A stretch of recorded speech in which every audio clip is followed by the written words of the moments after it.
जय श्री कृष्णा। राधे राधे।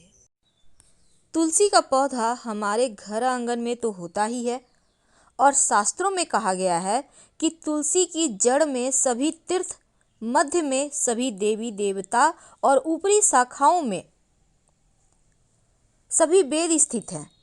और तुलसी का अगर प्रतिदिन दर्शन करते हैं तो पापों का नाश होता है। पूजन करने से मोक्ष की प्राप्ति होती है। इसीलिए तो देव पूजा और श्राद्ध कर्म में तुलसी का पूजन करना आवश्यक माना गया है। तुलसी के पत्र से पूजा करने से व्रत, यज्ञ, जप, होम, हवन का पुण्य भी प्राप्त होता है।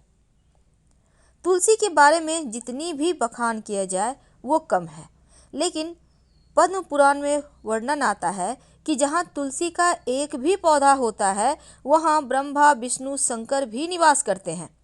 और तुलसी की सेवा करने से महापातक भी उसी प्रकार नष्ट हो जाता है जैसे सूर्य के उदय होने से अंधकार समाप्त हो जाता है। कहते हैं जिस प्रसाद में तुलसी नहीं होता उसे भगवान भी स्वीकार नहीं करते। तो भगवान विष्णु, योगेश्वर कृष्ण और बालाजी के पूजन के समय तुलसी के पत्तों का हार बनाकर उनको पहनाया जाता है।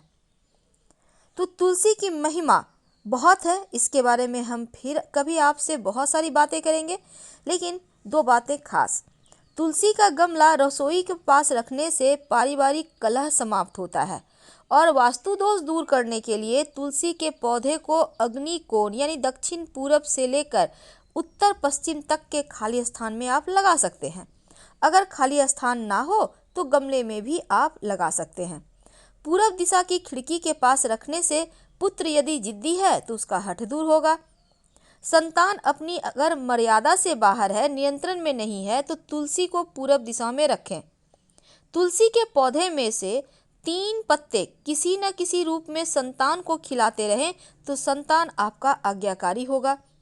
अगर आपकी बिटिया विवाह के लिए है, विवाह में विलंब हो रहा है, तो घर के अग्नि कोण में तुलसी का पौधा लगवाकर कन्या से जल अर्पित करके प्रदक्षिणा करवाएं तो विवाह जल्द हो जाता है।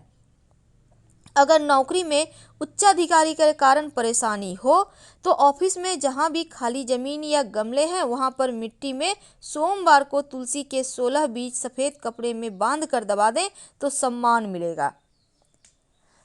तो तुलसी लाल किताब में भी कहा गया है कि बुध ऐसा ग्रह है जो अन्य ग्रहों के अच्छे और बुरे प्रभाव जातक तक पहुंचाता है और तुलसी बुध का कारक भी है। बुध का प्रभाव हरे रंग पर है और बुध को पेड़ पौधों का कारक माना जाता है। तुलसी का जो पौधा होता है जैसे ही सूख जाता है तो सबसे पहले घर से बाहर निकाल देना चाहिए, वरना निगेटिव एनर्जी बढ़ती है। लेकिन तुलसी के पौधे की जो जड़ होती है इसमें तिलस्मी शक्ति होती है, धन को खींचने की शक्ति होती है। तो आप एक काम करें, आप सबसे पहले तो आपको चाहिए होगा, अगर आप चाहते हैं चंद्रमा, राहु, केतु सब शांत रहे, लक्ष्मी प्रसन्न रहे, तो आप तुलसी की लकड़ी सूखा हुआ ले लें या जड़ ले लें और तुलसी का पत्ता ले लें सूखा हुआ या सुखा लें। इसको कूट कर पाउडर मिला लें और थोड़ा सा नमक ले लें। इन तीनों चीज़ों को मिलाकर एक डब्बे में स्टोर करके रख लें। अब रोज नहाते समय आप किसी भी मंत्र का उच्चारण करें, जैसे ओम नमो नारायणाय, इस मंत्र का जप करें और ये जो मिश्रण है उसको 1 चुटकी नहाने के पानी में डालकर नहाएं। फिर देखिए कैसे तरक्की होती है, जीवन की मुश्किलें समाप्त हो जाती है और आपके घर परिवार में खुशियाँ आएंगी। तो फिलहाल आपसे विदा लेते हैं। जानकारी अच्छी लगे तब लाइक कर सब्सक्राइब जरूर करें और ज़्यादा जानकारी के लिए आप हमारे वेबसाइट grandharmasarmark.com गूगल सर्च करके आ सकते हैं। धन्यवाद।